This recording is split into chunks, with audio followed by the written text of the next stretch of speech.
ಎಲ್ಲ ನನ್ನ ಪ್ರೀತಿಯ ವೀಕ್ಷಕರಿಗೆ ನಿಮ್ಮ ರಘುರಾಮ್ ಮಾಡುವ ಆತ್ಮೀಯ ನಮಸ್ಕಾರಗಳು. ಮತ್ತು ನಿಮ್ಮ ರಘುರಾಮ್ ಬಂದು ಈ ಸಿನಿಮಾ ಸರಸ್ವತಿಯಲ್ಲಿ ಇನ್ನೊಂದು ಅಪರೂಪವಾದ ವ್ಯಕ್ತಿಯ ಬಗ್ಗೆ ಒಂದು ಸತ್ಯ ಕಥೆಯನ್ನು, ಒಂದಿಷ್ಟು ಮಾಹಿತಿಯನ್ನು ಹೊತ್ತು ತಂದಾಯಿತು. ಈಗ ನಾನು ನಿಮ್ಮ ಮುಂದೆ ಹೇಳಿಕೊಟ್ಟಿರುವ ಕಲಾವಿದೆ ನಮ್ಮ ದಕ್ಷಿಣ ಭಾರತದ ಹೆಮ್ಮೆಯ ಕಲಾವಿದೆ ದಾಸರಿ ಜಾನಕಿ.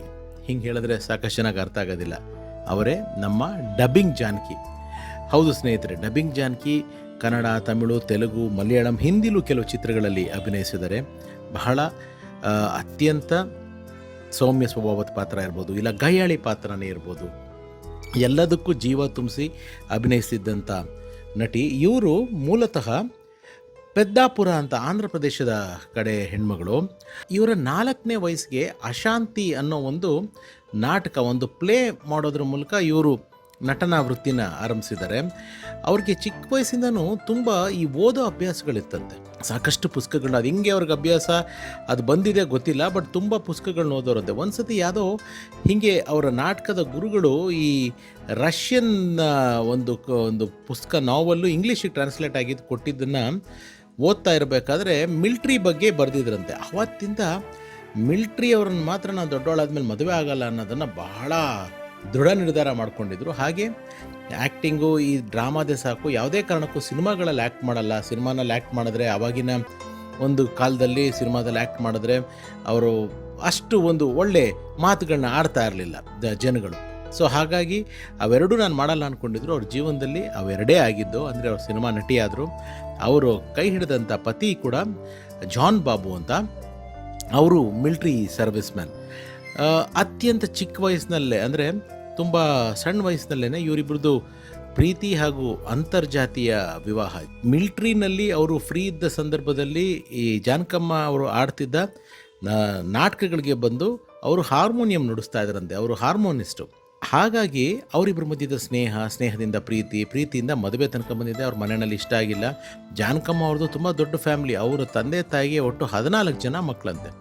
14 ಜನ ಮಕ್ಕಳಲ್ಲಿ ಜಾನಕಮ್ಮ 9ನೇವರು. ಇವಾಗ 4 ಜನ ಅವ್ರ ಸಿಸ್ಟರ್ಸ್ ಮಾತ್ರ ಉಳ್ಕೊಂಡಿದ್ದಾರೆ, ಮಿಕ್ದವರೆಲ್ಲ ಕಾಲ್ವಾಗಿದ್ದಾರೆ ಅನ್ನೋ ಒಂದು ಮಾಹಿತಿ ಇದೆ. ಸೊ ಅವರ ಜಾನಕಮ್ಮನ ಪರಿಕಲ್ಪನೆ ಅಥವಾ ಉದ್ದೇಶ ಏನಿತ್ತು, ಯಾವುದೇ ಕಾರಣ ಚೆನ್ನೈಗೆ ಹೋಗ್ಬಿಟ್ರು, ಅಂದರೆ ಇವತ್ತಿನ ಚೆನ್ನೈ, ಅಂದಿನ ಮಡ್ರಾಸ್, ಜೀವನ ಕಟ್ಕೋಬೇಕಲ್ಲಿ. ಇವ್ರು ಮಿಲ್ಟ್ರಿಗೆ ಅವಾಗವಾಗ ಹೋಗೋರು ಬರೋರು ಈ ಥರ ನಡೀತಾ ಇರಬೇಕಾದ್ರೆ ಒಮ್ಮೆ ಬಸ್ಸಲ್ಲಿ ಹೋಗ್ತಿರ್ಬೇಕಾದ್ರೆ ತೆಲುಗುಲಿ ಮಾತಾಡ್ಕೊಂಡಿದ್ದಾರೆ. ಅವಾಗ ಯಾರೋ ಇವ್ರು ಬಸ್ಸಲ್ಲಿ ಪಕ್ಕದಲ್ಲಿ ಕೂತಿದ್ದರು. మీరు ತೆಲುಗು వాళ్ళ, ನೀವು ತೆಲುಗು ಅವರಾ ಅಂತ ಕೇಳಿದ್ದಾರೆ. ಅವನು మీరు, ಹೌದು ನಾನು ತೆಲುಗು ಅವನೇನೆ, ಸಿನಿಮಾಲಿ ಆ್ಯಕ್ಟ್ ಮಾಡ್ತೀರಾ? ಅವಾಗ ಇಬ್ಬರು ಗಂಡ ಹೆಂಡತಿ ಮುಖ ನೋಡಿಕೊಂಡು ಮಾಡ್ತೀವಿ, ಸರಿ ನಾಳೆ ಬೆಳಗ್ಗೆ AVM ಸ್ಟುಡಿಯೋಸ್ಗೆ ಬನ್ನಿ ಅಂತ ಹೇಳಿದ್ದಾರೆ. ಜಾನಕಮ್ಮ ಹಾಗೂ ಅವರ ಯಜಮಾನರು AVM ಸ್ಟುಡಿಯೋ ಹೋಗಿ ಮೇಕಪ್ ಹಾಕಿ, ಅವರು ಅಲ್ಲಿ ಮೇಕಪ್ ಟೆಸ್ಟ್ ಆಗಿ ಆಯ್ಕೆಯಾದ ಚಿತ್ರನೇ ಭೂ ಕೈಲಾಸ. ಅದು ತೆಲುಗು ಫಿಲ್ಮ್, ನಮ್ಮ ಕನ್ನಡ ಭೂ ಕೈಲಾಸ ಅಲ್ಲ. ಸೊ ಅದರ ಮೂಲಕ ಅವರು ಬಣ್ಣದ ಬದುಕಿಗೆ ಪಾದಾರ್ಪಣೆ ಮಾಡಿದ್ದಾರೆ. ಸುಮಾರು 65 ವರ್ಷಗಳಿಂದ ಅವರು ಅವರ ಸೇವೆನ ಸಲ್ಲಿಸ್ಕೊಂಡೇ ಬರ್ತಿದ್ದಾರೆ, ಕಲಾ ಸೇವೆನ. ಅವರಿಗೆ 3 ಜನ ಮಕ್ಕಳು, 2 ಗಂಡು 1 ಹೆಣ್ಣು. 3 ಜನ ಮಕ್ಕಳಾಗಿ ಜಾನಕಮ್ಮಂಗೆ ಹೆಮ್ಮೆಯ ಮೊಮ್ಮಕ್ಕಳು ಕೂಡ ಇದ್ದಾರೆ. ಅವರು ಕನ್ನಡ ಎಷ್ಟು ಸ್ಪಷ್ಟವಾಗಿ ಮಾತಾಡ್ತಿದ್ರು ಅಂತಂದರೆ ಅದಕ್ಕೆ ಮುಖ್ಯ ಕಾರಣ ನಮ್ಮ ಪಂಡ್ರಮ್ಮ ಅವರು. ತುಂಬ ಆವಾಗ ಪಂಡ್ರಿಬಾಯಿ ಅವರು ನಾಟಕಗಳನ್ನ ನಡೆಸ್ತಾ ಇದ್ರು.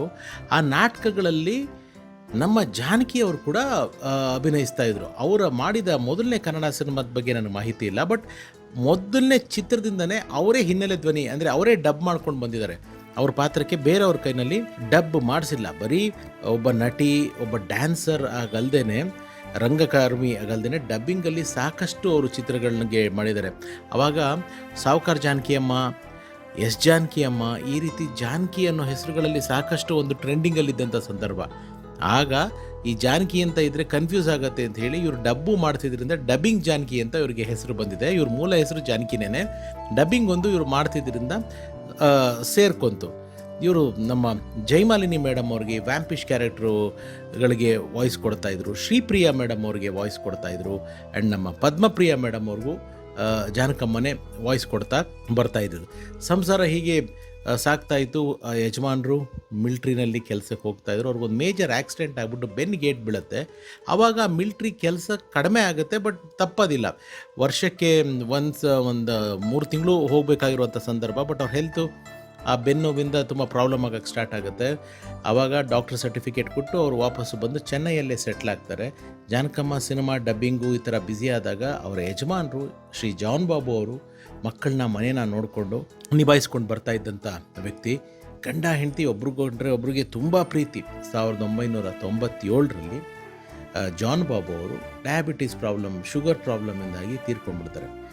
ಆಗ ಮತ್ತೆ ಮಕ್ಕಳುಗಳೆಲ್ಲ ಚಿಕ್ಕವರು, ಮಕ್ಕಳುಗಳನ್ನ ನೋಡಿಕೊಂಡು ಬೆಳೆಸಿ ಮದುವೆ ಮಾಡಿ ಅವ್ರ ಲೈಫ್ನ ಸೆಟ್ಲ್ ಮಾಡಿ ಚೆನ್ನೈನಲ್ಲೊಂದು ಮನೆ ಕಟ್ಟಿದ್ದಾರೆ. ಈಗ ಪ್ರಸ್ತುತ ಹೈದರಾಬಾದ್ ಆ್ಯಂಡ್ ಚೆನ್ನೈ ಎರಡು ಕಡೆನೂ ಓಡಾಡ್ಕೊಂಡಿರ್ತಾರೆ. ಚೆನ್ನೈನಲ್ಲಿ ಸ್ವಂತ ಮನೆ ಇದೆ, ಹೈದರಾಬಾದ್ನಲ್ಲಿ ಒಂದು ಪುಟ್ಟ ರೂಮ್ನ ಬಾಡಿಗೆಗೆ ತೊಗೊಂಡು, ಅಲ್ಲಿ ಮಧುರಾ ನಗರ ಅಂತ ಕಾಣುತ್ತೆ, ಅಲ್ಲಿ ವಾಸವಾಗಿದ್ದಾರೆ. ಇವಾಗ ಸಾಕಷ್ಟು ತೆಲುಗು ಧಾರಾವಾಹಿಗಳಲ್ಲಿ ಕಾಣಿಸ್ಕೊತಾ ಇದ್ದಾರೆ. ಕನ್ನಡದಲ್ಲಿ ಅವರು ಸಾಕಷ್ಟು ಚಿತ್ರಗಳಲ್ಲಿ ಅಭಿನಯಿಸಿದ್ದಾರೆ.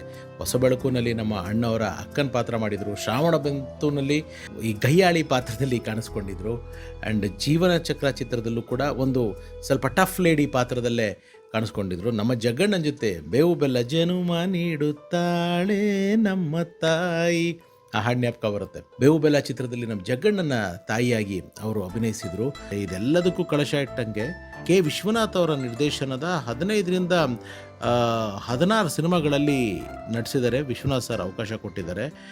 ಶಂಕರಾಭರಣಂ ಇರ್ಬೋದು, ಸಾಗರ ಸಂಗಮ್, ಕಮಲ್ ಹಾಸನ್ ಅವರ ತಾಯಿಯ ಪಾತ್ರ ಇವತ್ತಿಗೂ ಚಿತ್ರಪ್ರೇಮಿಗಳಿಗೆ ಅದು ಸದಾ ಜೀವಂತವಾಗಿರುತ್ತೆ. ಸುಮಾರು 600ಕ್ಕೂ ಹೆಚ್ಚು ಚಿತ್ರಗಳಿರ್ಬೋದು. ನನಗೆ ಚಿತ್ರದ ಸಂಖ್ಯೆಗಳು ಹೆಚ್ಚಾಗಿ ಗೊತ್ತಿಲ್ಲ, ಎಲ್ಲ ಭಾಷೆನೂ ಸೇರಿದ್ರೆ.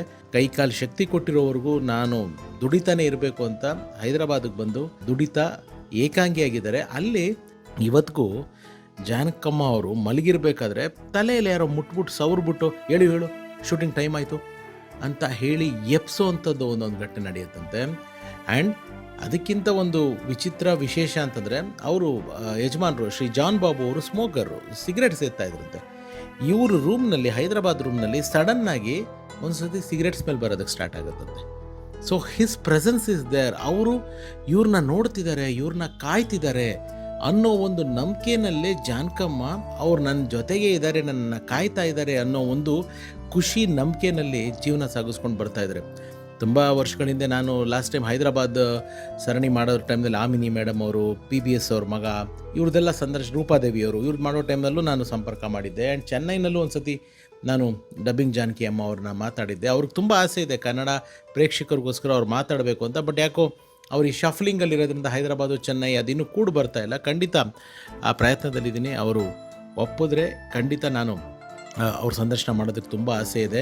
ಇಷ್ಟು ಅಂದರೆ ಫುಲ್ ರಿಸರ್ಚ್ ಮಾಡಿ ಇಟ್ಕೊಂಡಿದ್ದೀನಿ. ಅದರಲ್ಲಿ ಕೆಲವು ವಿಚಾರಗಳನ್ನ ಜಾನಕಮ್ಮ ಅವ್ರ ಬಗ್ಗೆ ನಿಮಗೆ ತಿಳಿಸ್ಬೇಕು ಅಂತ ಅನ್ನಿಸ್ತು. ಹಾಗಾಗಿ ಇಷ್ಟು ವಿಚಾರಗಳನ್ನ ನಿಮಗೆ ತಿಳಿಸ್ತೆ. ನಿಜವಾಗ್ಲೂ ಡಬ್ಬಿಂಗ್ ಜಾನಕಿ ಅವರು ಹೆಣ್ಮಕ್ಳುಗಳಿಗೆ ಒಂದು ಸ್ಫೂರ್ತಿ, ಹೆಣ್ಮಕ್ಳುಗಳಿಗೆ ಒಂದು ಧೈರ್ಯ. ಯಾಕೆಂತಂದರೆ ಒಬ್ಬ ಗಂಡು ದಿಕ್ಕಿಲ್ಲದೆ ಇರೋ ಮನೆಯಲ್ಲಿ ತಾನೇ ಒಂದು ಗಂಡಾಗಿ, ಒಂದು ಹೆಣ್ಣಾಗಿ, ತಂದೆಯಾಗಿ, ತಾಯಿಯಾಗಿ ಮಕ್ಕಳನ್ನ ಸಾಕಿ ಸಲಹಿ ಮದುವೆ ಮಾಡಿ ಒಂದು ದಡ ಮುಟ್ಸೋದಿದೆಯಲ್ಲ, ಅದು ನಿಜವಾಗ್ಲೂ ಚಾಲೆಂಜು. ಈ ಜಾನಕಮ್ಮನ ಕತೆ ಸಾಕಷ್ಟು ಜನಕ್ಕೆ ಸ್ಫೂರ್ತಿಯಾಗುತ್ತೆ ಅನ್ನೋ ಒಂದು ನಂಬಿಕೆಯಲ್ಲಿದ್ದು ಈ ಕತೆ ನಿಮಗೆ ಖುಷಿ ಕೊಟ್ಟಿದೆ ಅನ್ನೋ ಒಂದು ಭಾವನೆಯಲ್ಲಿ ಮುಕ್ತಾಯ ಮಾಡ್ತಾ ಇದ್ದೀನಿ.